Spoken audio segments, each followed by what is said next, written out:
Hello friends welcome to my channel. तो आज आपण मानक पई कि स्टाफ नर्स और एमपीडब्ल्यू वैकेंसी आछि ता विषय details जानिबा।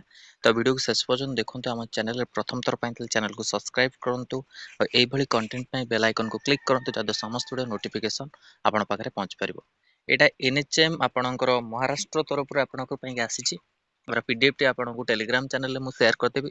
Telegram channel link video description पाइजु सेटु आपण माने जॉइन करी डाउनलोड करबे। देखंतु एटी एनएचएम औरंगाबाद स्टाफ महाराष्ट्र तरफ आई post date 17/6/2024 total vacancy 93 national health mission NHM Aurangabad has published a notification for the requirement staff nurse MPW vacancy. Those candidates who are interested in the vacancy details completed all the eligibility criteria can read the notification and apply.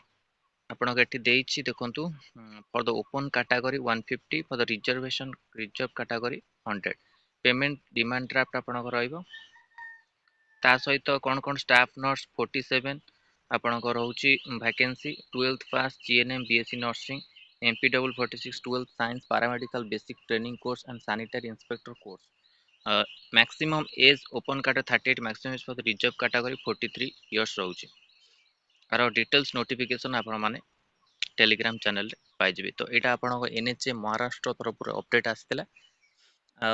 Instruction पढ़ंतु read करंतु तापर आपण जति eligible अछंती apply करंतु। तो एटा important update थिला आपण मन पे स्टाफ नर्स आ एमपीडब्ल्यू पोस्ट को नै कि बहुत भल लागित लाइक और शेयर करंतु। हम चैनल रे प्रथम थर पई चैनल को सब्सक्राइब करंतु और एई भली कंटेंट पे बेल आइकन को क्लिक करंतु जते समस्त नोटिफिकेशन आपण पाखरे पहुंच परिबो।